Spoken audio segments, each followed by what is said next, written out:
You will hear a conversation between a senior librarian and a woman interested in working at the library. First, you have some time to look at questions 1 to 7 on pages 109 and 110.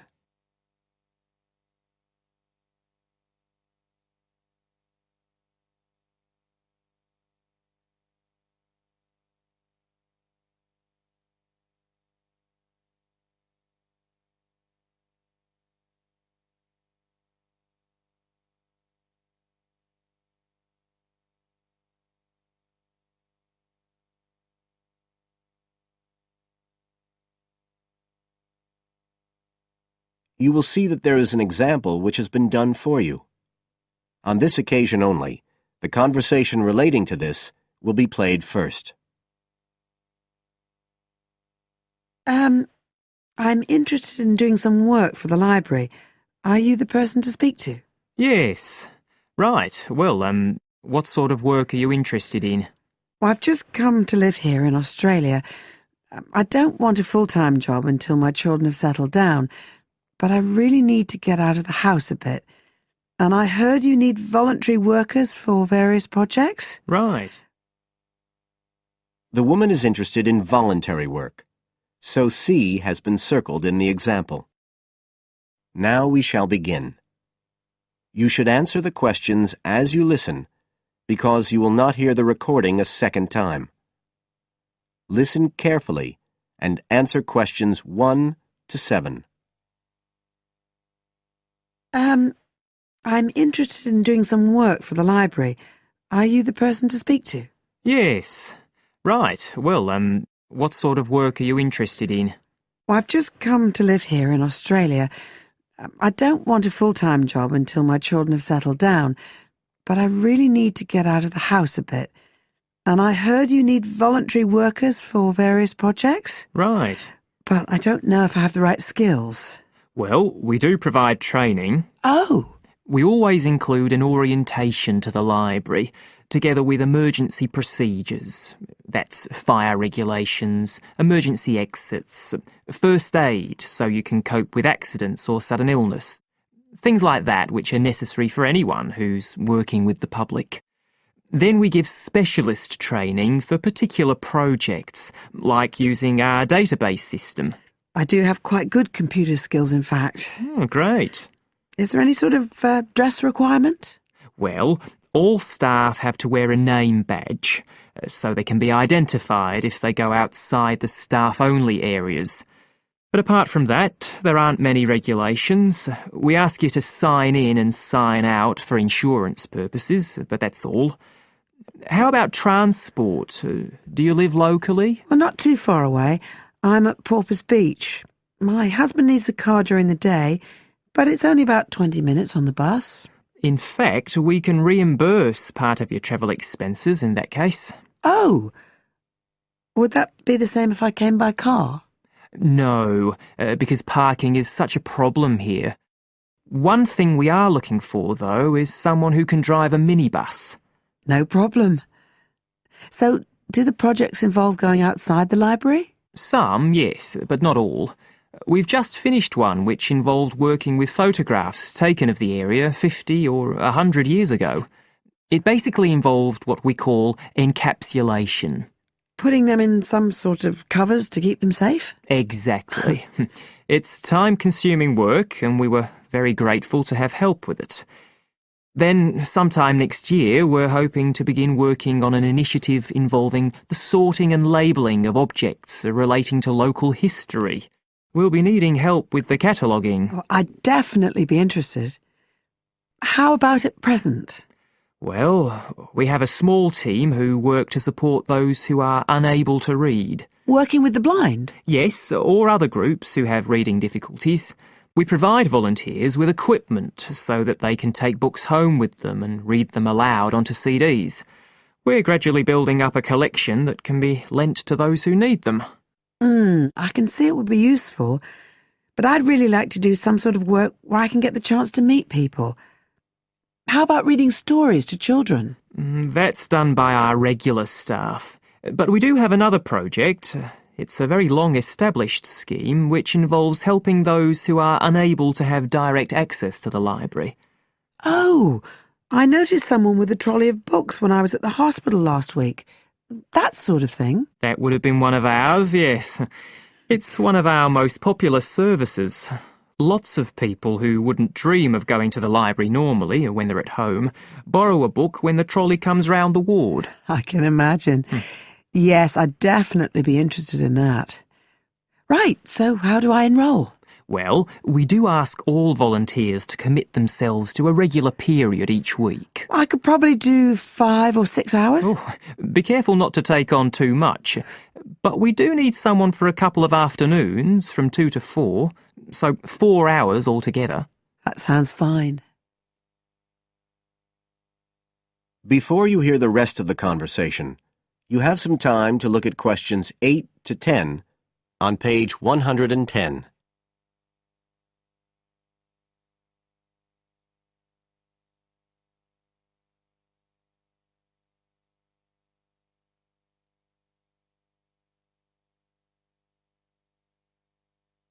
Now listen and answer questions 8 to 10.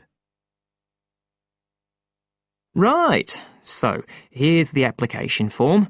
It asks the usual questions, name and address and telephone number. You also need to fill in details of who we should get in touch with in case of any accident or problem like that. We do need to have that filled in. And there's a space for date of birth, but that's only if you're over 75, so we won't worry about that. No. Oh, it asks for qualifications. Do I need to provide certificates? They're not necessary. We'll need the names of 2 referees, not relatives or family members, obviously. What else? Signature of parent or guardian. That won't be necessary, as I assume you're over 18. Yes. What's this? It says civil conviction check. That's a document we have to provide by law for those working on projects involving children, so we won't need it in your case. But you will need to sign this separate document. That's a copy of commitment. It's basically an agreement to work according to the library guidelines. So, if you'd like to fill this all in, you can do it here or take it home, whichever you prefer. I'll take it home if that's okay. Right, well, thank you for your time.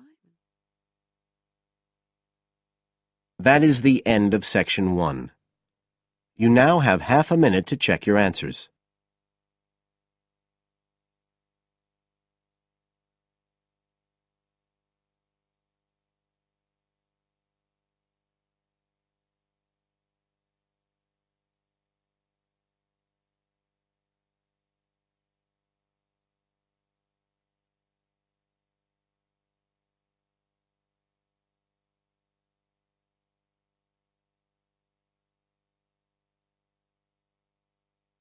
Now turn to section 2 on page 111.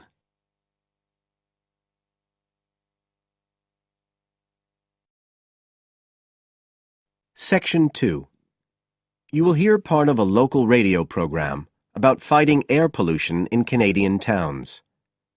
First, you have some time to look at questions 11 to 14 on page 111.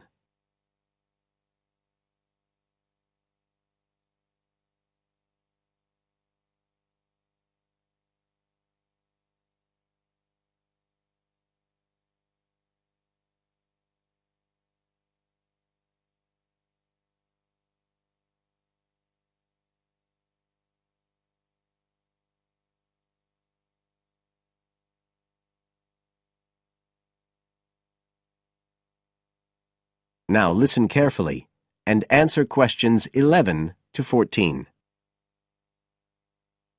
Good morning, folks, and welcome to the Information Roundup on your own local radio station.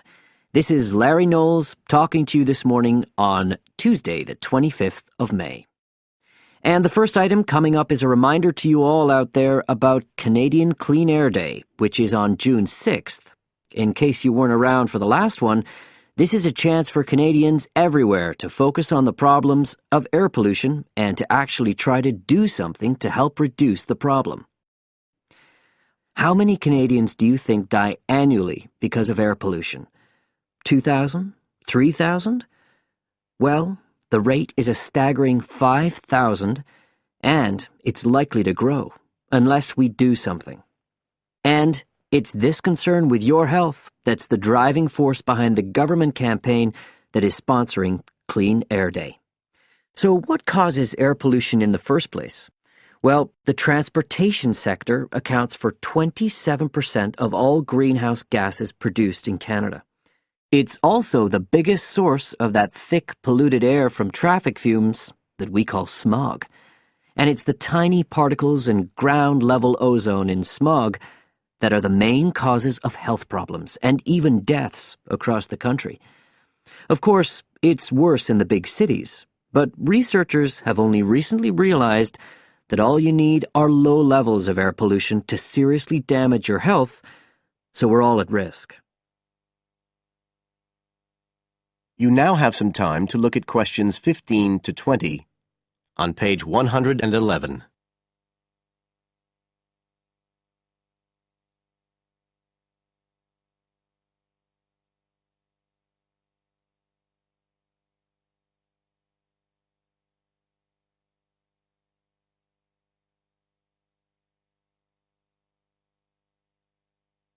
Now listen and answer questions 15 to 20. So, what can we do to fight air pollution? Well, it should be pretty obvious by now that the way we get to and from work every day can have a big impact on the air we breathe.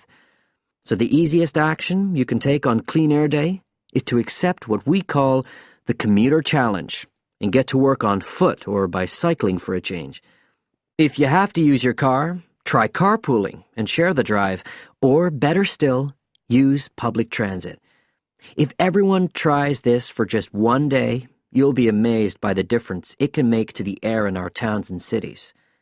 But there's more you can do to improve air quality. For example, you can plant trees. And if you don't have a garden, then you can do your bit in other ways. For instance, did you know that modern, improved wood stoves can reduce wood smoke by as much as 80 to 90%? So you can make a big difference if you upgrade the appliances you use in your home. The government is also working hard on your behalf to clean up our air. Its priority is to reduce the emissions that cause smog, and they have clear plans to get there.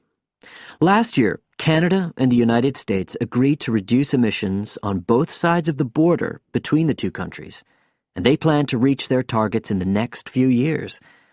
The government's also taking action to get cleaner fuels. It's already reduced the sulfur contained in gasoline, and it hopes to reach the reduction target for sulfur in diesel by next year. But the measures don't just focus on the motorist. The federal government's also working to reduce emissions from power plants and factories right across the provinces. You can find out all about government action and all the plans for Clean Air Day events. That is the end of section 2. You now have half a minute to check your answers.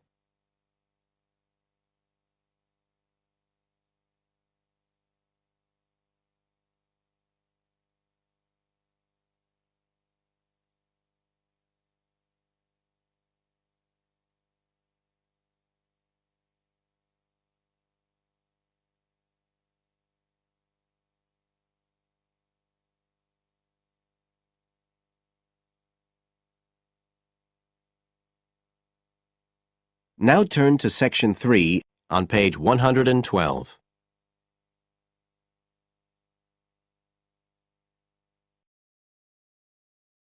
Section 3. You will hear two geography students, Jack and Katie, talking about a field trip to Kenya in Africa. First, you have some time to look at questions 21 to 24 on page 112.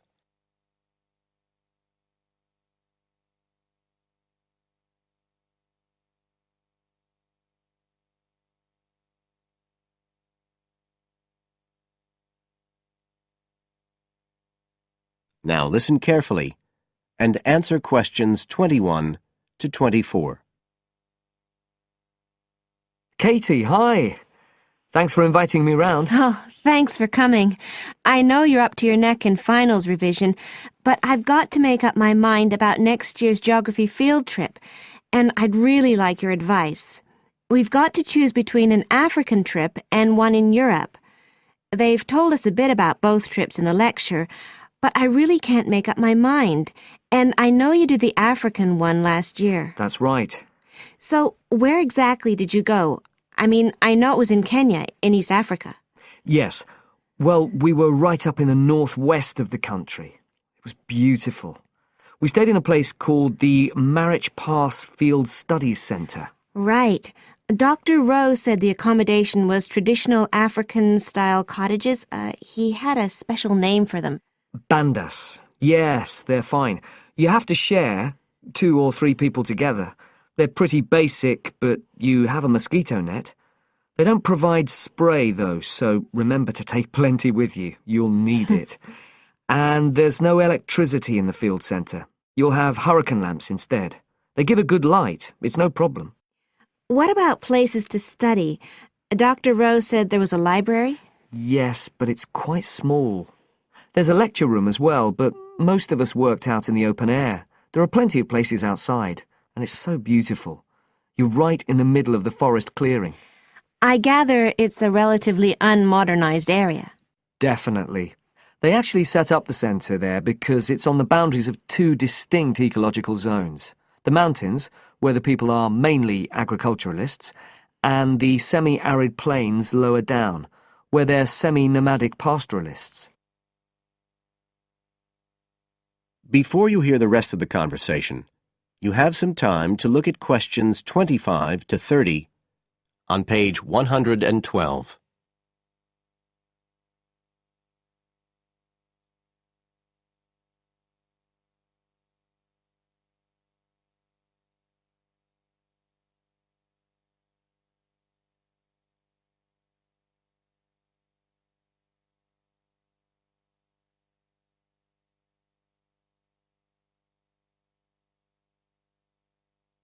Now listen and answer questions 25 to 30. So, how much chance did you get to meet the local people there? Did you get the chance to do interviews? Yes, though we had to use local interpreters, but that was okay.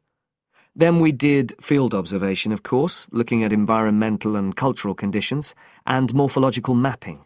What's that? Oh, looking at the surface forms of the landscape, the slope elements and so on. What about specific projects? Yes. After the first 2 or 3 days, we spent most of our time on those. We could pretty well do what we wanted, although they all had to relate to issues concerned with development in some way. People did various things. Some were based on social and cultural topics, like the effect of education on the aspirations of young people, and some did more physical process-based studies, looking at things like soil erosion. My group actually looked at issues relating to water, things like sources such as rivers and wells, and quality and so on. It was a good project to work on, but a bit frustrating. We felt we needed a lot more time, really. Right. Dr. Rowe did say something about limiting project scope. Yes, he told us that too at the beginning, and I can see why now. What else? Well, we had some good trips out as part of the course. We went to a market town, a place called Sigur. That was to study distribution. And to look at agricultural production, we went to the Weiwei Valley. That's an important agricultural region.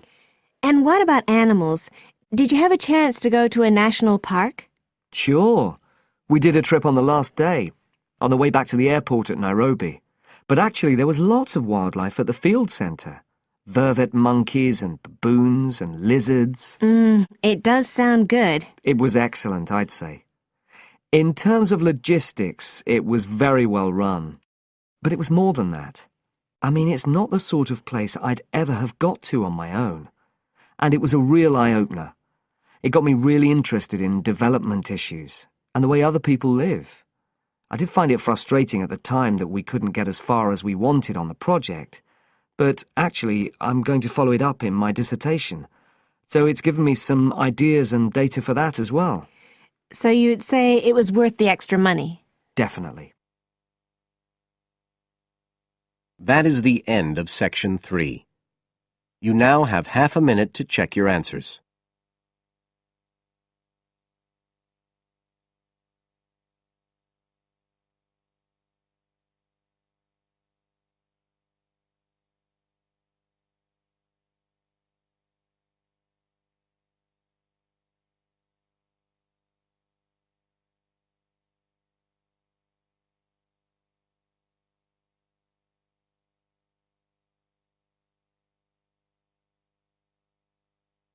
Now turn to Section 4 on page 113.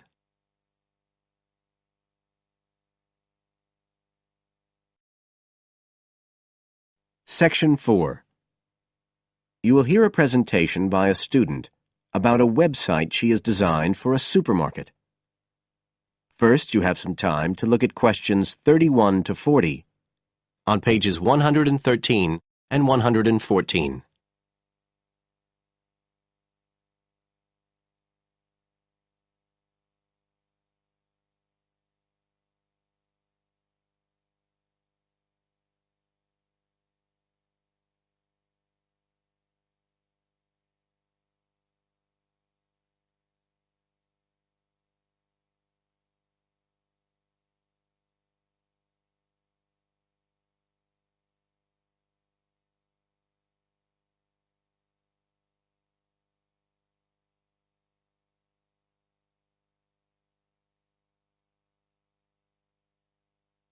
Now listen carefully and answer questions 31 to 40.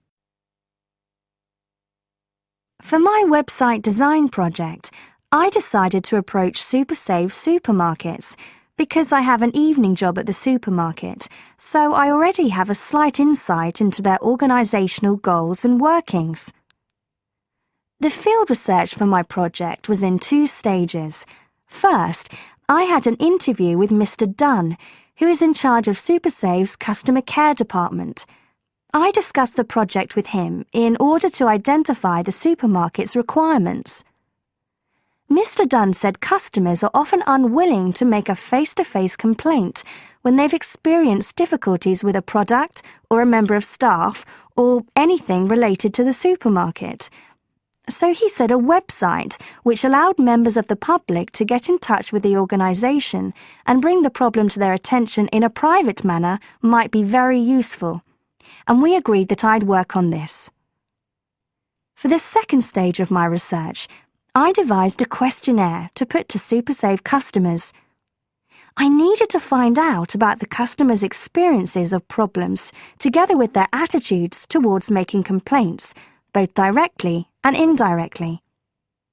I used a mixture of closed questions, such as, have you ever experienced a problem at any SuperSave store? And open questions, such as, what would you find helpful about a customer complaint website? I decided to do interviews rather than rely on distribution of the questionnaire, as I felt this was likely to lead to a higher take-up rate.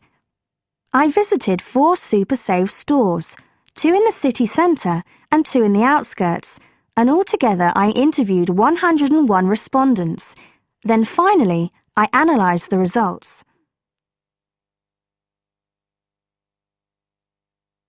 I found the results of the questionnaires to be very informative. I found that out of the total number of customers investigated, 64% had at some stage encountered a problem in a SuperSave store. Out of these people, the vast majority said that they hadn't reported the problem to any member of staff. They just kept it to themselves. The next thing I tried to find out was why they hadn't complained. Well, about 25% of the people I interviewed said the reason was that they couldn't be bothered, and a slightly smaller percentage said that they didn't have enough time. But 55% said the reason was that they felt intimidated. I finally asked if they would be more likely to complain if they didn't have to do it face-to-face, and nearly everyone I asked said that they would, 95% to be exact. I then set about designing the website to meet these needs. Once I'd completed the website, I made another appointment with Mr. Dunn to find out what he thought of it. Mr. Dunn said he felt that the pages would benefit his organisation by giving customers a new way of expressing their complaints and by making it easier to collect complaints, identify specific places where service and customer care were not as good as they should be, and act upon them accordingly. SuperSave is already a highly customer-orientated organisation, and he thought our website would be an excellent addition to their customer care effort. This is all well and good, but there still remains the general problem with websites, that there's a lack of access to online computers. Surprisingly, in my survey, I found that 88% of those interviewed had access to the internet, which I felt was quite high. But this access wasn't always direct. For some people, it was through their children and grandchildren and neighbours and so on, rather than being readily available in their own homes. This could prove to be a major drawback to the site, but it is still better to have it now to get the edge over competitors, however slight, and in the very near future, it is expected that almost everyone will have direct access to the internet. Another thing to consider is that at the moment I can only base our conclusions on data gathered from a tiny fraction of the supermarket's customer base. In order to get a better idea of how the site is doing and to see how well I have met my objectives, the site will need to have been up and running for at least a few months. After this time, it'll be possible to see whether or not people are actually using the site and if it's helping to make improvements to their customer service. It would also be interesting to study the effect of the site on staff at the supermarket. Morale could be dented as more complaints come in. Staff may feel they are being unfairly criticised and that there is no need for another way for customers to complain. But also, the site could boost morale by making staff come together to overcome their constructive criticism, and they may gain more job satisfaction by knowing that they are making a difference to the customer. So, overall, I feel my website has met my objectives, but there is scope for improvement and expansion. Are there any questions? That is the end of Section 4. You now have half a minute to check your answers.